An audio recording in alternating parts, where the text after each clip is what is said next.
Now, still in Rome for some live updates, reporting on ground is One News Senior Manager for News Content, Jovi Francisco. Magandang umaga sa iyo, Jovi. Kamusta naman ang mga kaganapan dyan over the weekend? Good morning, Gretchen. Good morning. Okay. So, sinabi na ni Father, it will be an important morning here in Rome because there will be pre-conclave meeting, yung ba tawag doon? Parang ganun yung dinig ko kanina, Gretchen, at maridecide na kung kailan ang start ng conclave. Okay. So, Oo, may kahapon. big story na Oo. for later. Kahapon ay second day of mourning. There were masses held, I believe, by our cardinals, but also another mass at Santa Maria Maggiore. Did I get that right? What happened yesterday? They call it the Vespa, tama ba? Vespa prayer. Parang yung yung equivalent ng padasal natin. Kapag ka merong namatay sa atin, 'di ba, parang nagbibilang tayo may mga gabi na ilang gabi tayo na merong padasal, no? So ganoon ang ginawa nila, walang misa na nandun sila. Pero nakikita niyo sa video ngayon, yan yung arrival ng members ng College of Cardinals, at sila ay nagpumasok nga diyan sa Basilica. Ang reason nila is parang yun yung first time nila, Gretchen, na bibisita doon sa puntod ni Pope Francis. Tapos nagkaroon nga sila nung prayer after that, parang a little bit about an hour of prayers sa Basilica. Tapos umalis na sila. Kumpleto yung apat na apat na cardinals from the Philippines, Tagle, David, at Vincula. Nandiyan sila at sumali sila, at pagkatapos ay hindi nagpa-interview. Mukhang nga sinubukan nga ng kahit yung kasama foreign natin sa press, media, kahit no? yung foreign press, Oo. they were targeting at least Cardinal Tagle for an ambush interview near the bus, yung tatlo or apat na buses na nakaparado for them just sa labas ng Maggiore. Pero wala, kita na sa body lang kami, yung Philippine media na nandito nag-aantabay, gets na namin yung nasa body language parang tatanong sa iyo, pero alam mo na walang questions, walang tanungan. So walang Cardinal Jovi na nagpa-interview kahit yung iba, yung ating tatlong cardinal hindi rin nagpa-interview? Meron. Yung iba nga kasi talaga lumalapit pa talaga doon sa doon sa linya, doon sa barricade kung saan naka-restrict yung media. Pero di ba, parang understandable na because of the all the talks around yung the possibility of at least one of our cardinals will na magsasucceed kay Pope Francis. Iba rin yung yung parang dagdag na pressure, at saka parang unwanted, hindi lang gusto yung ganong klaseng attention, I think. Oo. Si Cardinal Ambo David nagsalita, actually, parang may kumakalat sa social media ngayon, also calling for all the talk to come to rest, na pagdasal na lang natin. Pareho ba yung sinabi? Yeah, it was parang yun sa yung inyo? call. I think yung parang statement came out after yung nagkaroon kasi ng mass, di ba, nag-uusap tayo nung dahil di ko alam kung paano ko mahahabulin yung mass because I'm covering something else in a different area kahapon, di ba? So nag-uusap tayong dalawa.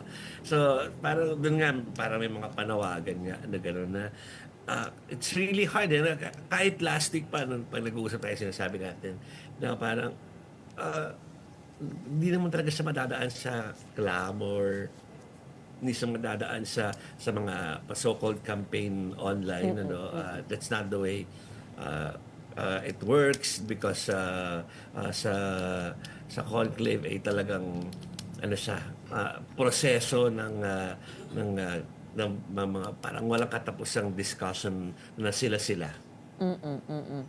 Pero si Cardinal Tagle nagpamisa rin pala sa Pontificio Collegio Filipino yesterday.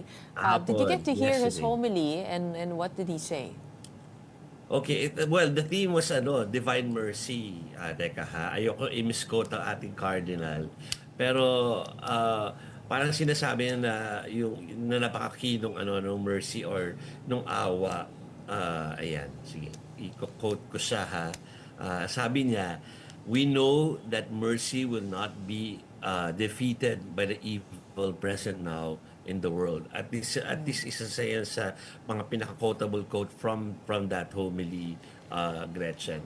And of course, alam natin na mercy is one of the main or core values of Pope Francis during his papacy. Did any one of the cardinals talk to you about what they think the church needs moving forward? Kasi yan yung katanungan na pag-uusapan nila sa mga susunod na araw, lalong-lalo na sa conclave. Wala pa. Ang hirap, Gretchen eh. Nandun tayo. Well, wala tayo doon sa misa, doon sa very early in the morning. No? Pero nandun tayo sa Vatican kung saan sila sumakay nung bus. Tapos nandun din tayo nung arrival nila doon sa Maggiore. Ang hirap eh. Parang more of sila.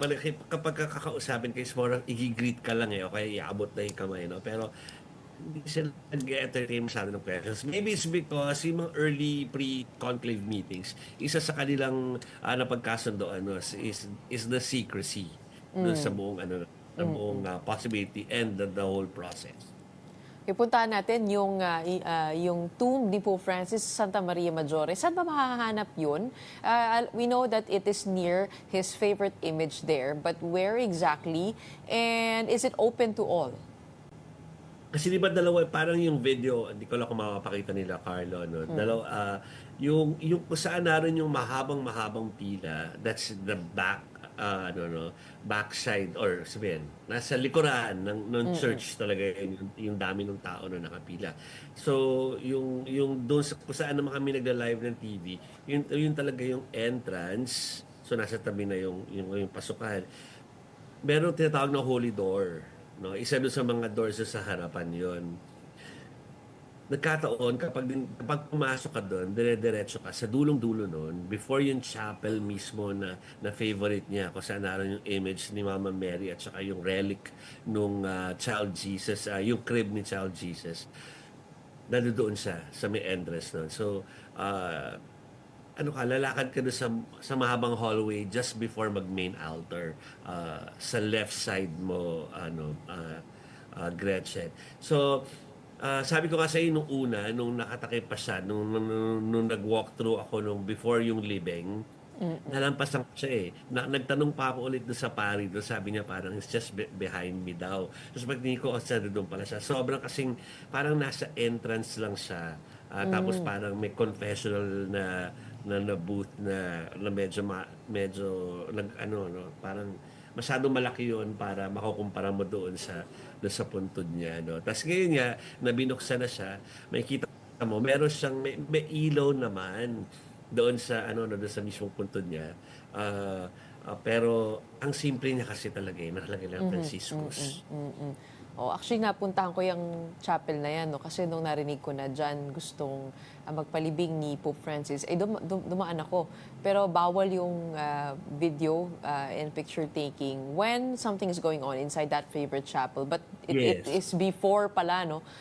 That special chapel. Gaano Ngayon, katagal parang ang... lahat na may dala ng camera, Gretchen. Noong una nga, nung kahapon, nung nag-attempt ako, sinabihan na kami kasi doon sa media pool na parang, walang coverage, parang nasabi namin, ako bibisita na ako, sa sarili ko, parang personal na pagpasok, tapos bibisita, ganyan. Nung nandun ako near the yung mismong puntod, nakita ko lahat ng tao naman naka-cellphone, nag-cellphone na ako just para lang ma-document for our program. Pero kung tutusin, akala ko bawal talaga pero biglang lahat na parang allowed to use it. How long did you have to line up to get there? And for those who are still making their way to the Vatican, how long are the lines and what would be needed to get inside? So, ang guidance is 7 a.m. nagsisimula siya daily. mula nung binuksan yesterday. Yung pagko-close niya usually 2100 hours pero yung na-extend siya kasi sa dami ng tao nga ano. How long? Karamihan nung na-interview ko, mga 2 to 3 hours yung pinila nila. Pero kasi yesterday was different because it was the first day, ano. So we'll check again later kung mabilis na, ano. Tulad no sa Basilica sa St. Peter's Square, parang umano siya, bumilis siya, no, habang lumalaon. So tingnan natin dito sa mga susunod na araw kung mas bibilis pa yun, ano. Kung ako, medyo madaya. Hindi naman tayo madaya kasi iba yung entrance natin, di ba? Because of Yung mga media, the accredited media ID. media, parang iba yung entrance, ano. Tapos doon ka nga sasabihan na parang okay, we'll allow you pero to enter but don't cover anymore, parang gano'n. We'll just give you pictures, we'll give you ganyan. So, iba lang yung entrance natin. Yeah, pero sabi ko nga, kahit na hindi ko nga dapat i-cover nung nakapasok na, parang personal na lang na parang pilgrimage sa pupunta ka na lang sa loob. Kung nakita ko lahat ng tao kumukuha ng video, kumuha na rin ako. But Jovi, we know that world leaders were also there during the funeral rites.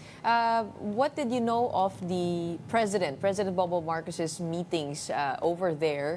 And ano ba yung mga special na kaganapan? Kasi parang nag-usap din si US President Donald Trump at si Ukrainian President Volodymyr Zelensky. So what I is think the that latest was, on that?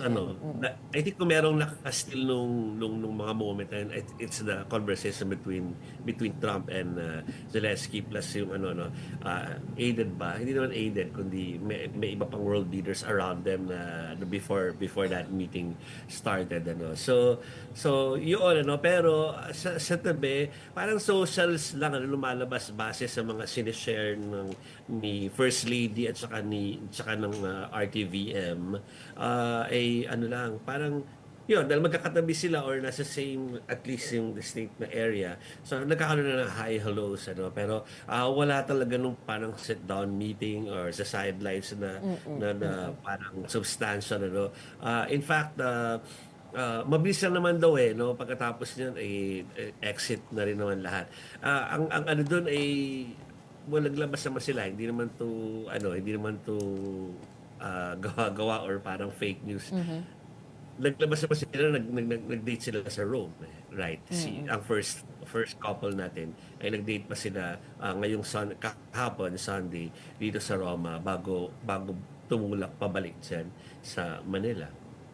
Well, as they make their way back to the Philippines, we also await the congregation for today at 9 in the morning. They will talk about the start of the conclave. Abangan natin yan, no? But in the meantime, maraming salamat for joining us and telling us all about your journey there in the Vatican. That was Jovi Francisco, One News Senior Manager for News Content.